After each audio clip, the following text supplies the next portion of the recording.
Bienvenue à toutes et à tous sur notre podcast L'Instant maternel. Cette semaine, j'ai le plaisir d'avoir à mes côtés Laura, consultante certifiée en sommeil pour enfants et en périnatalité, mais elle est également professionnelle diplômée de la petite enfance. Bonjour Laura, Bonjour, comment allez-vous? merci, ça va et vous?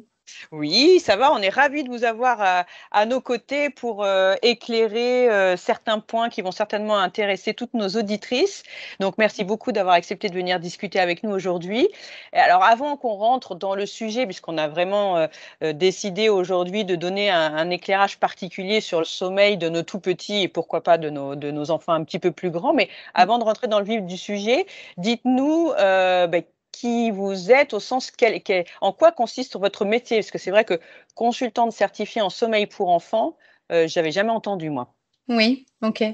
C'est vrai que c'est assez nouveau, ici en France. C'est répandu au Canada, aux États-Unis, Canada surtout le pays, voilà où qu'on s'est en amour avec les enfants et Mmh. où ils font, pas mal de choses sur la périnatalité et la parentalité. Et du coup, le métier de consultante en sommeil pour enfants, c'est accompagner, les parents, au travers des problématiques, qu'ils peuvent rencontrer, avec le sommeil de leur enfant, mais aussi, autour de la parentalité. Puisqu'on Oui. on touche forcément à l'intime, on revient sur la grossesse, sur l'accouchement, donc il y a le sommeil, mais pas que. Il y a aussi tout ce qu'il y a autour. En tout cas, moi, je travaille de cette manière. D'accord et certifiée parce qu'il y a des organismes certificateurs, c'est ça? Tout à fait. Moi, j'ai été, donc certifiée, par Marie-Pierre Villeneuve, du coup, qui est, une Canadienne, qui, fait aussi également ce métier. Et donc j'ai fait sa formation qui m'a certifiée, consultante en sommeil pour enfants. D'accord. Voilà, après, c'est beaucoup aussi de recherche personnelle et je pense que c'est important aussi de le dire pour les personnes qui souhaitent, se lancer dans ce métier-là. Je Pour accompagner les parents, il faut vraiment avoir eu, ouais, faire des recherches en plus et mes bagages que je peux avoir avec, mes diplômes en petite enfance ou en accompagnement, périnatal me servent aussi au quotidien. Je Oui, bien pense que c'est sûr. important de le dire. Bien sûr et alors qui sont les gens qui viennent vous voir? Comment on vient, et pourquoi on vient, vous parler, des difficultés qu'on peut avoir avec, le sommeil de son enfant? Les personnes qui viennent me voir, bah, ce sont des Mmh. parents ou futurs parents, parce qu'il y a aussi des futurs parents qui me contactent, parce que je pense que, la question du sommeil, c'est en fait, c'est l'un des sujets qui revient et qui est posé comme question aux parents quand on devient parent Mmh. ou quand on va être parent. C'est: «Bon, bah, profites-en parce que Ouais, tu vas plus dormir». ça. Et ou alors, bah, bébé est là et la première question qu'on pose aux parents, c'est: «Bon, bah, alors, est-ce qu'il fait ses nuits?» Bon, attends, il a une semaine, il a 2 jours, 3 jours, et pourtant, c'est l'une des questions qui revient le plus souvent avec, l'allaitement. Mais voilà, c'est surtout des parents, du coup, qui viennent, qui se posent des questions sur le sommeil ou des parents qui sont déjà fatigués et qui sont dans des problématiques avec leur tout petit, avec, des siestes courtes ou des siestes inexistantes, des endormissements longs, des réveils nocturnes, et aussi beaucoup de questions sur: «Est-ce que je fais les choses correctement?» Mmh. Il y Je a comprends. souvent ces questions-là qui reviennent. Je comprends et vous avez dit, je passe du coq à l'âne peut-être, mais vous avez dit quelque chose qui m'a interpellée tout à l'heure, en disant que, on parle du sommeil, mais on va revenir sur la grossesse. Oui. Est-ce que vous pouvez nous donner un petit peu plus de clés, là-dessus? C'est-à-dire que la grossesse ou la façon dont s'est passée la grossesse aurait un impact sur le sur le sommeil du futur bébé? Alors, je ne dirais pas directement lié sur, le sommeil, de l'enfant, mais sur comment va être le parent avec l'enfant.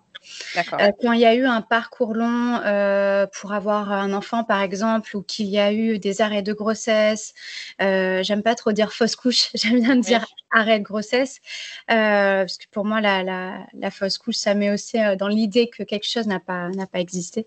Mais bref, donc quand il y a eu des arrêts comme ça de grossesse ou des parcours longs, une grossesse compliquée, ou un accouchement aussi compliqué, je ne dirais pas que c'est un lien directement avec, l'enfant, mais surtout avec comment le parent va se comporter avec son enfant au niveau du sommeil. Très souvent, je ne sais pas si vous avez eu cas, mais quand notre enfant est malade ou qui a quelque chose, ou on est inquiet sur quelque chose, dès que la nuit arrive, tout est décuplé. On sait que dehors, il fait nuit, que les personnes sont chez eux, qu'il y a moins de possibilités pour faire appel à des professionnels, etc. Et à ce moment-là, les angoisses ressortent. C'est vrai. Au même titre que les pleurs de décharge quand les enfants sont tout petits. C'est une atmosphère complètement différente. Et à ce moment-là, eh bien, on ne réagit pas de la même manière. S'il y a eu de la culpabilité, s'il y a eu des choses compliquées dans leur parcours, ça peut se ressentir à ce moment-là. Et du coup, on ne va pas agir de la même manière avec son enfant concernant le sommeil. D'accord, et j'imagine que l'angoisse du parent, l'enfant le sent et que ça doit aussi jouer dans sa manière de pouvoir se détendre et céder à l'endormissement? Oui, oui, tout à fait. C'est ce que je dis souvent, c'est OK, on lâche prise. On relativise un petit peu le tout. C'est aussi beaucoup de déculpabiliser les parents et et également avec, cette phrase qu'on entend souvent, «Arrête parce que si tu es angoissé, ton enfant va le ressentir. Ce sont des éponges à émotions» et cetera. On le sait qu'ils peuvent ressentir des choses, on peut leur faire, ressentir certaines choses, mais c'est quand même culpabilisant d'entendre ça au quotidien et de se dire: «Je suis quand même stressée, je suis angoissée, j'ai mon bébé dans les bras, mais je n'arrive pas à déstresser». Ça serait, compliqué de dire à une personne qui est stressée: «Arrête de stresser». On le saurait si Bah ça oui. marchait, si ça fonctionnait. Donc oui, effectivement, les enfants ressentent, des choses, mais je pense que ce qui est le plus important, c'est de mettre des mots sur ça. Peu importe l'âge de l'enfant, je suis stressée, c'est pas de ta faute, c'est pas à cause de toi ou tu n'es pas dans le rapport de tout ça, je suis stressée pour d'autres choses. Mais au moins c'est dit. Au lieu de rester sur des non-dits, l'enfant va très bien ressentir qu'il y a quelque chose qui cloche, Mmh. mais il y aura rien qui aura été dit, il y aura pas eu de mots sur ces mots-là, quoi. D'accord, d'accord. Et on entend plein de choses, hein, sur le sommeil des enfants, qu'il faut pas les garder dans sa chambre parce qu'après ça leur donne des mauvaises habitudes, ou il faut pas trop les endormir au bras, ça leur donne des mauvaises habitudes. Enfin, il y a plein de choses qu'on entend. Est-ce que ces choses, on peut se les prendre et puis soit les démonter, soit dire, «Oui, c'est vrai»? Ou qu'est-ce que vous dites aux parents, en fait? C'est Alors moi, je dis qu'il n'y a pas de bonnes ou de mauvaises habitudes, il y a que des habitudes et que mmh, tant que ça va aux parents, c'est le principal. d'accord. Tant que c'est fait en cohérence pour l'enfant, tant que c'est fait, en toute sécurité, par exemple pour le cododo et cetera, heu, tant que ça va aux parents, il y a pas de bonne ou mauvaise habitude. Une habitude, elle devient mauvaise quand le parent, il se dit: «Bon, bah, j'ai bien aimé, ça m'a plu, par exemple, de faire du cododo, j'ai adoré, mais aujourd'hui, ça me va plus». Bon, Ouais, bah, OK, on déconstruit et on va voir une autre manière pour, bah, arrêter progressivement le cododo. d'accord, d'accord. Bon, c'était un exemple, Oui, oui, c'est un exemple, comme mais ça, hein. c'est ça. Alors comment faire, est-ce que vous avez des conseils à donner pour bien démarrer justement quand on est tout jeune parent, ce rapport à l'endormissement? Parce que j'imagine que voilà, plus plus on réagit vite et bien, plus c'est facile, Ouais, et que à déconstruire comme vous dites. Alors tout que à quand on fait. s'enferme dans un schéma, ça doit être un petit peu plus difficile à déconstruire. Donc j'imagine qu'on peut peut-être déjà donner des conseils pour toutes les futures mamans qui nous écoutent, comment aborder ce problème, ce qui n'est, il faut pas que je dise ce problème parce que ça Ouais, peut ne pas être un problème. tout à Comment fait. aborder? cette phase ou ce moment Ouais. d'endormissement, au moins du soir, avec son futur bébé, quoi?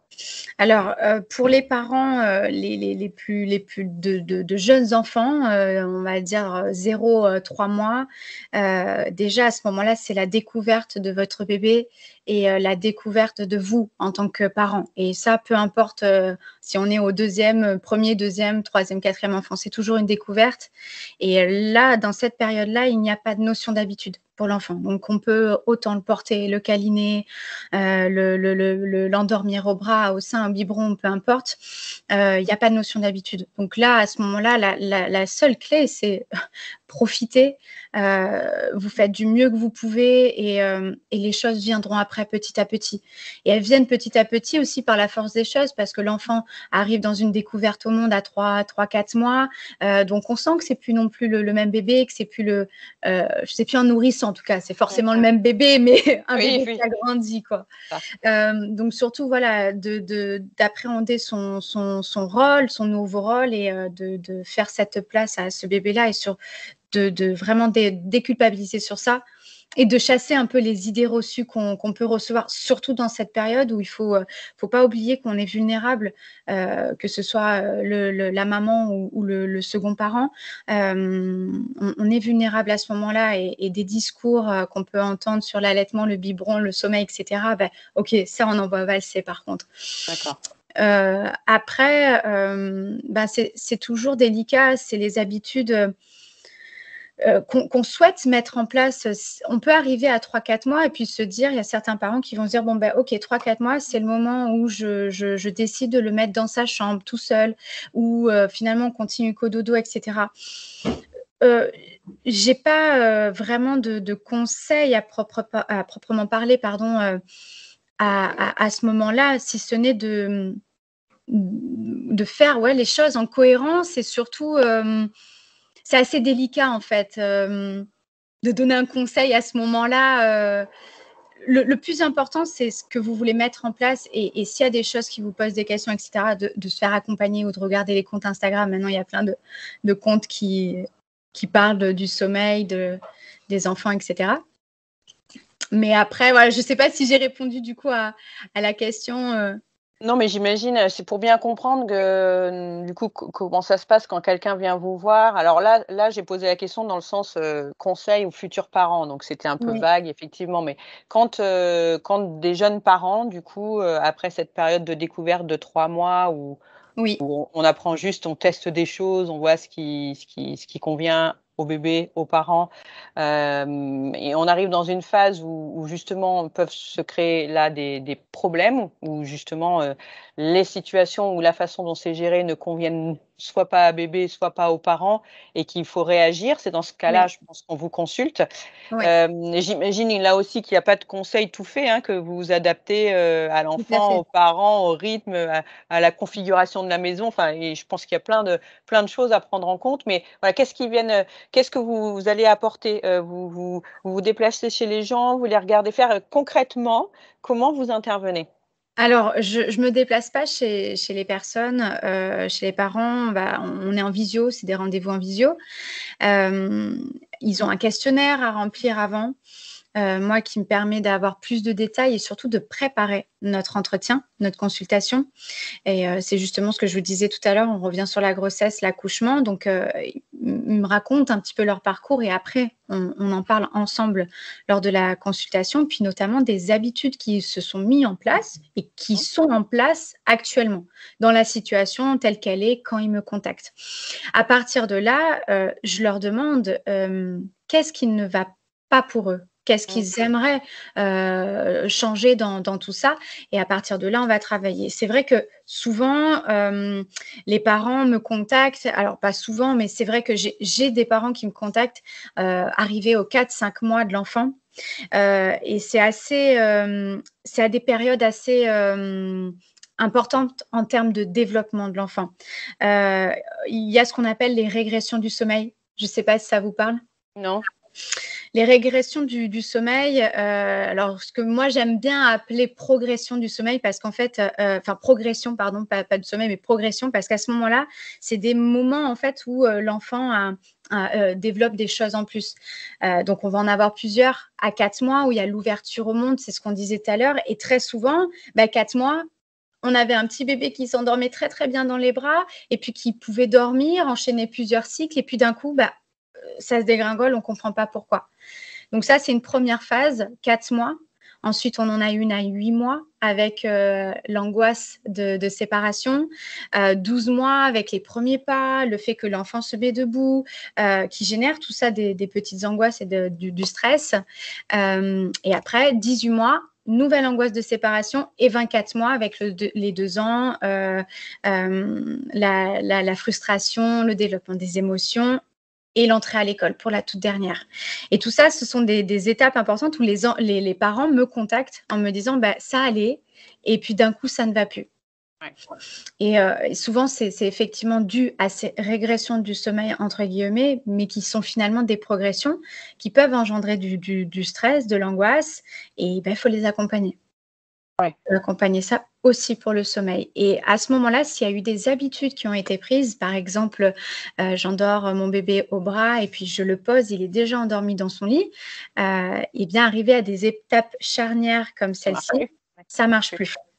Et c'est là où du coup, les parents me contactent en me disant: «Je ne comprends pas, ça fonctionnait jusqu'à maintenant et là, ça marche plus». D'accord, donc c'est là qu'il faut trouver d'autres stratégies qui conviennent à tout le monde et qui vont permettre, Tout à fait. C'est effectivement ces moments-là où on se dit: «Bon, OK, ça a peut-être fonctionné jusqu'à maintenant.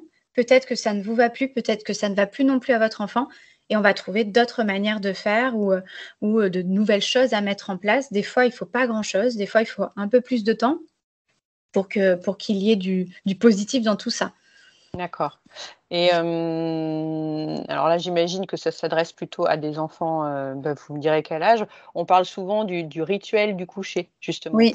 pour cadrer, enfin pour que l'enfant retrouve un cadre habituel qui le prépare psychologiquement en disant: «Ça y est, on rentre dans ce cadre, ça veut dire que je vais me coucher, que je vais dormir». Est-ce que ça c'est encore une idée reçue, ou alors est-ce qu'il y a vraiment quelque chose, à retenir de cette idée-là?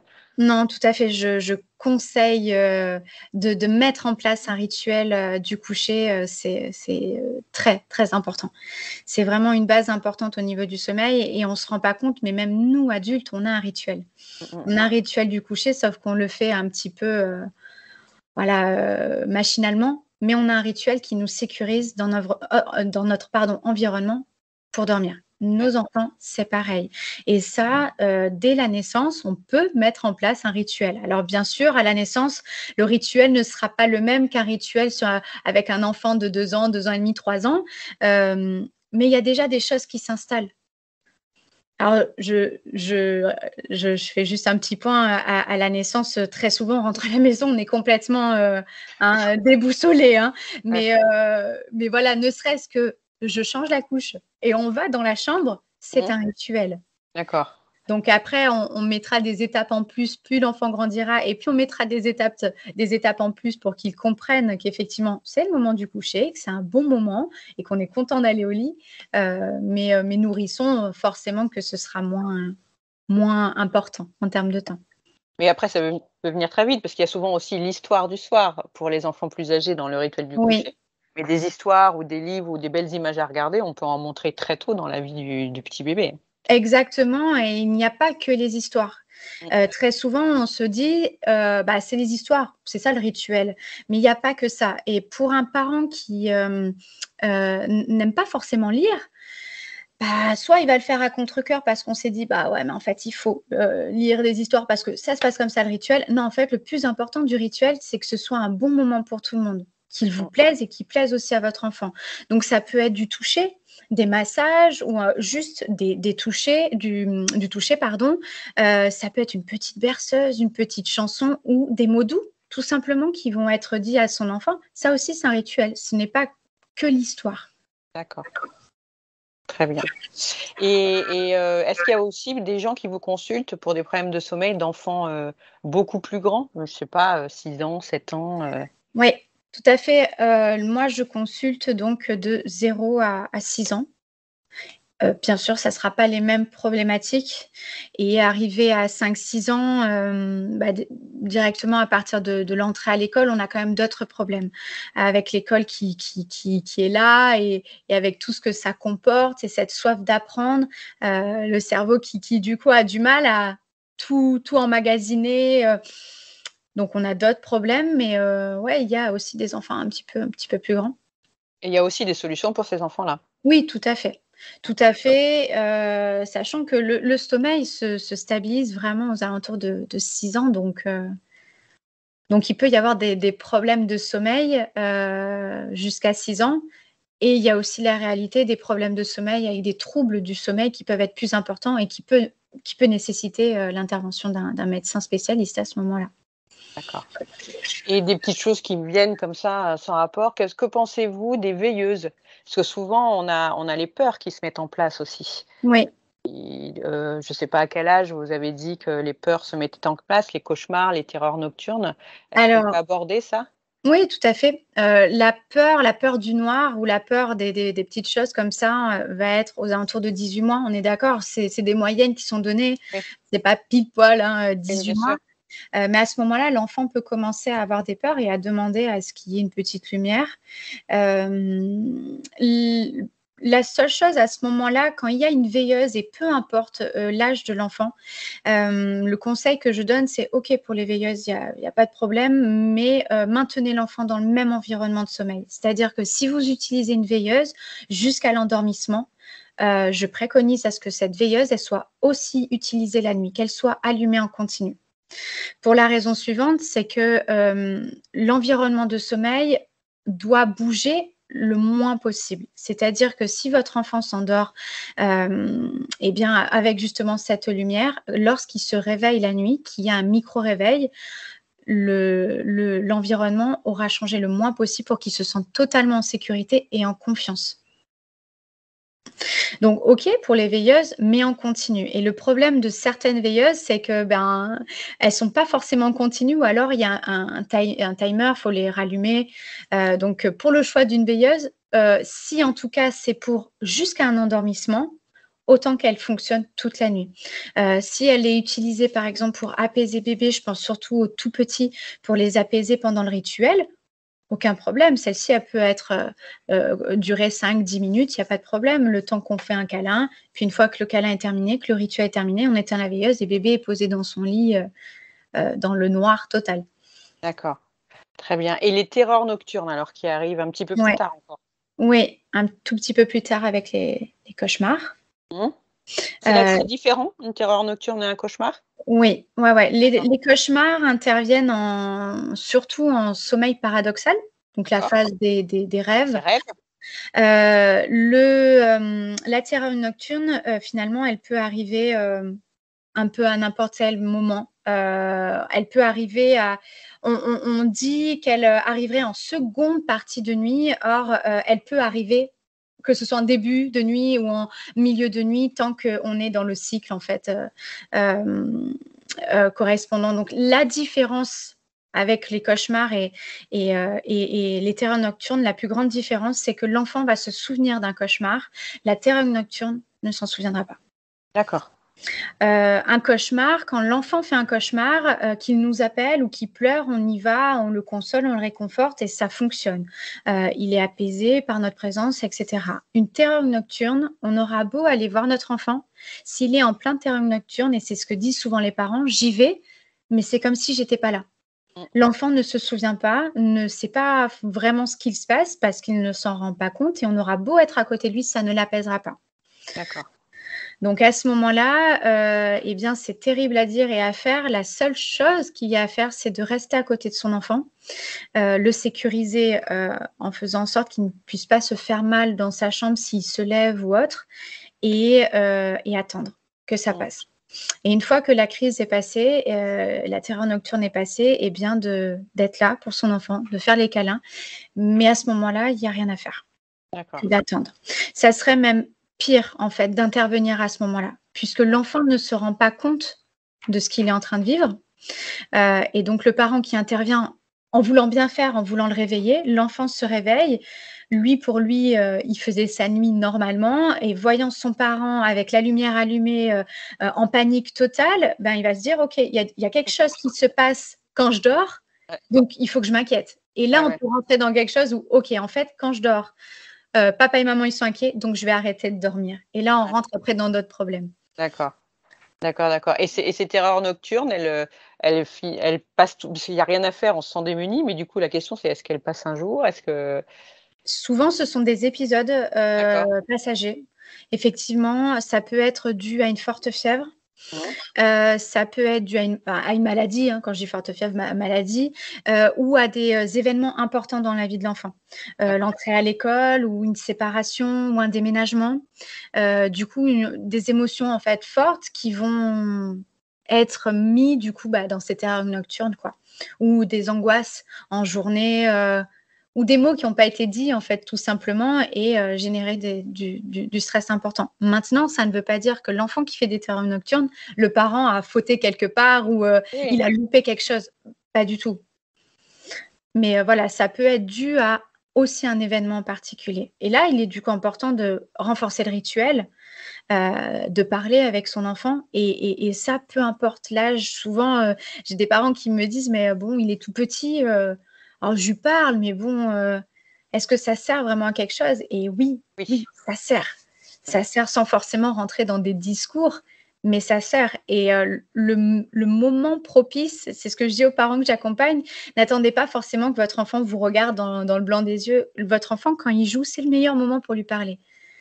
Son inconscient entend donc voilà, c'est dire des mots, dire les choses et Poser accompagner. des mots sur tout ça et accompagner. Voilà. Bon, est-ce qu'il y a des choses qu'on aurait oublié d'aborder, qui pourraient intéresser nos auditrices ou nos auditeurs? On a quand même fait pas mal le tour sur le sommeil de bébé.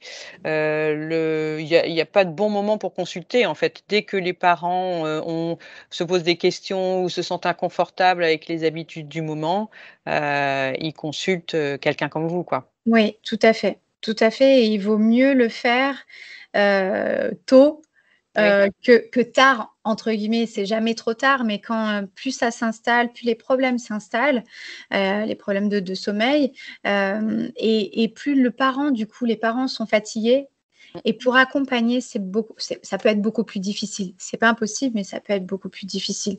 Il m'est arrivé de conseiller à des parents, avec qui du coup j'accompagnais, «OK, avant de commencer, est-ce que c'est possible de faire garder, votre enfant une nuit, de récupérer?» parce que ça devient vital en fait pour le c'est parent. ça. Ils sont rentrés dans un engrenage, et c'est tellement important le sommeil et pourtant on n'en parle pas. On Mmh. en parle très peu et finalement, c'est presque normal. «Il dort pas?» Bah ouais, mais c'est normal en fait. Ou il y a telle chose qui s'est fait, bah ouais, mais c'est normal, ça va passer. Alors qu'il y a des choses à mettre en place et dire à un parent: «C'est normal», qui n'a pas dormi depuis, X jours, X semaines, voire X années, ça peut être compliqué et mettre à mal aussi la relation avec son enfant. Donc Oui. autant se faire accompagner. Et est-ce qu'il y a beaucoup de personnes, consultantes en sommeil en France alors? Puisque c'est plutôt quelque chose qui vient d'Amérique du Nord, si j'ai bien compris? Oui. Ça arrive. Oui, oui, ça D'accord. arrive, ouais, ouais, il y en a quelques-unes, maintenant. On travaille peut-être pas toutes par contre de la même manière, mais oui, oui, oui, il y en a. Il y en D'accord. a et le plus important, et ça je pense que c'est avec tout accompagnant, c'est de se sentir à l'aise avec la personne. C'est de choisir la personne non pas forcément par rapport, à ce qu'elle propose, alors il y a de ça, mais aussi comment ça se passe avec la personne et de ne pas hésiter à poser des questions avant de commencer un accompagnement, une consultation. Parce que comme je vous disais tout à l'heure, on parle de choses qui sont intimes et si on n'est pas à l'aise, bah, finalement, on n'arrivera pas à grand chose, quoi. C'est ça, on n'arrivera pas au bout du chemin et Ouais. du coup, puisque vous faites, des consultations en visio, Oui. vous pouvez intervenir, dans toute la France? Oui, toute la France et même les pays, où il y a des Français. Mais voilà, Mais ouais, ouais, c'est l'avantage de la visio, d'accord. effectivement. On mettra vos coordonnées juste en bas du podcast pour que les gens puissent vous retrouver s'ils ont aimé le contact et ce que vous dégagez. Bon, ben super, merci pour ce panorama des problématiques qu'on peut rencontrer quand on a un bébé et puis après quand il grandit. On a vu qu'il y avait des phases qui étaient inéluctables par lesquelles passent tous les enfants et qu'il faut essayer de passer le mieux possible. On a vu que voilà, il fallait consulter dès qu'on sentait que quelque chose n'était plus conforme à nos attentes ou n'était plus cohérent dans ce qu'on avait envie de vivre. Donc ça c'est chouette. J'espère qu'on a donné pas mal de clés à toutes celles et ceux qui nous écoutent. Donc Laura, merci encore. Merci à Et vous. puis on reste en contact puisqu'on aura certainement plein d'autres choses à explorer ensemble. Merci beaucoup. Merci pour cet échange. Merci. Et puis je vous donne rendez-vous sur un prochain numéro de notre podcast L'Instant maternel. Au revoir.